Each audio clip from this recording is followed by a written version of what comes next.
Hello everyone, this is Henka, Bind Anything. This talk is about how we bound Nim to native and web libraries. This presentation has some interactive examples. You can try it using the link on screen. It is also published on the NimConf channel on Discord. I'll give you a few seconds.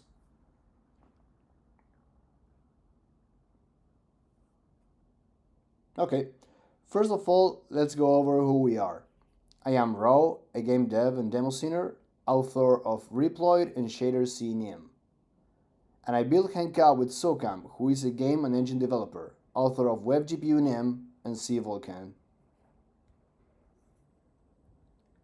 So, what is Henka? Henka is a bindings generator for Nim, supporting C, C++, and JavaScript/TypeScript. Henka means change, variation, or transformation in Japanese, so that's our inspiration for the name. Let us first address the elephant in the room, Futhark. If Futhark already exists and it's awesome, why did we not extend it? Well, our main motivator was curiosity, and we wanted to start on a blank slate. We wanted to try different architectures and design choices and use it as an excuse to experiment with AI. So in order to do fast iterations, we just wanted a clean repo. With that aside, let's go over the first way of generating bindings using Henka, the command line interface. Generating C bindings from the CLI is fairly simple. Just run Henka with the header file as an argument and it's done. On this example header file, we have a simple struct with two float fields and a function that receives it as a parameter. As you can see, the generated bindings map an object and a proc to their C counterparts. Both have the proper import C and header pragmas. To generate C++ bindings, pass the CPP flag and specify the standard. For JavaScript, just pass the JS flag, and that's it. However, Henka is best used as a library. Here we can see how we generate bindings by importing Henka and just calling generate on a header.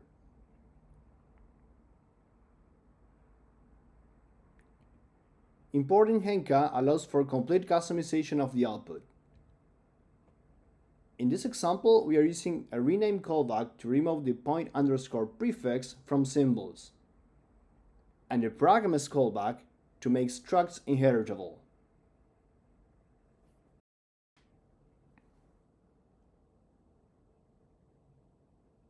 The resulting bindings look like this. A little bit cleaner.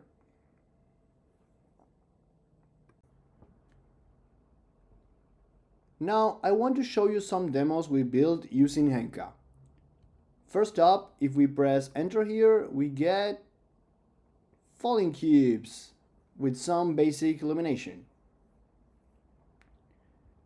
This one was built using WebGPU and Jolt. WebGPU is a modern API for graphics on the web.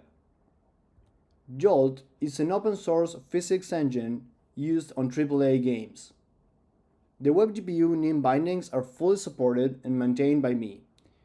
The Jolt bindings are a proof of concept developed for this presentation. A lot of work left to do yet. Both of these C and C++ bindings were generated using Henka and compiled with the C++ backend into WebAssembly with mscripting. I think it's pretty cool to run this on web using Nim. But the next one is even better. This is NimConf Survivor, a game built using Phaser, an HTML5 game engine bound with Nim using Henka.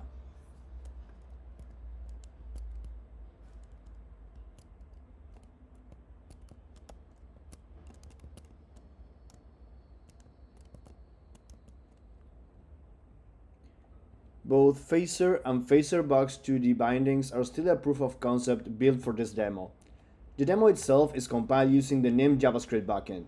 We want to see your top scores on the off-topic channel. Now, let's quickly go over the first version of Henka. Version 1 generated C bindings for C using Clang's JSON AST output. Initially, we wanted to keep Henka independent from libclang and its API. Parsing JSON is much simpler and we had fewer binary dependencies. This version walked the AST JSON data, handled the edge cases, and generated NIM code.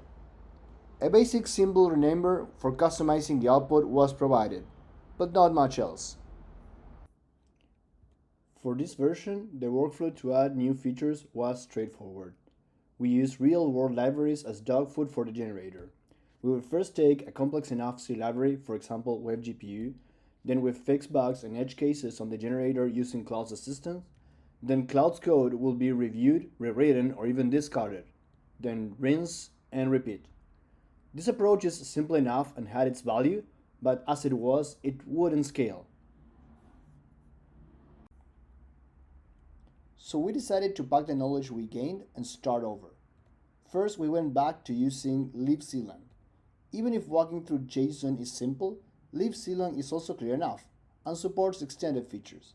On the other hand, while Futhark's import C macro ultimately depends on libclang, Henka's bindings are distributed via source control, which means that the dependency with libclang is only for generating the bindings, a fundamentally different approach. Version 2 supports C, C++, and JavaScript. We added callbacks for pragmas and symbols, rename, override, filter, resolve and name types, etc. Support for generating bindings for both static and dynamically linked libraries, and support for generating enums as cent, distinct cent, and pure or impure nim enums. These features meant a much larger scale. C++ blew it out of proportion. On top of B1 edge cases, we had to add support for extern-C, operator overloads, move semantics, type aliases, double and trailing underscores, duplicated type defs, templates, static and instance methods, etc., etc. We also had to add support for a weird C++ feature called packed parameters. Don't even try googling that. This new version uses libclang's visitor to walk the AST. We then handle edge cases mapping the C++ AST nodes to NIM AST nodes using ASTTF. After that, we pass the NIM AST to a NIM code generator. This allows Henka to focus exclusively on mapping ASTs and nothing else. Regarding the workflow, same principles still apply, but on a larger scale. Test-driven development is top priority. Our tests are Henka specification. Tests check for bugs, validate new features, and most important, keep the AI in check. And about that, we decided when to use AI, guided on what's faster. We would sometimes throw away lots of generated code and other times accept it just as is. But even if a lot of code was generated, all code was tested and reviewed. One important thing to note is that as the project scales, it becomes a token-eating machine. So we can summarize our final workflow as follows. First, get a well-known library and generate bindings. Second, write or generate tests to cover for the new cases and bugs. Third, write or generate the implementation.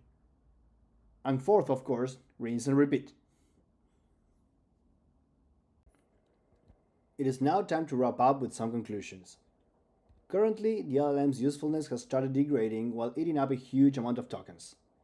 We estimate that this can be fixed by refactoring and writing prompts with more and better focused context. We still have a lot of work to do on both C++ and JavaScript, namespaces, macros, and enum bit flags for C++, and stabilize and integrate into the main branch for JavaScript. Once again, tests/specs were straightforward to write due to the nature of the project. AI was prevented from hallucinating thanks to the abundance of tests. And finally, the workflow allowed us to iterate fast enough to get this working in a couple months. Alright, that's all we have for now. You can ask your questions away on NIM's Discord server. Our handles are on screen. Thank you very much.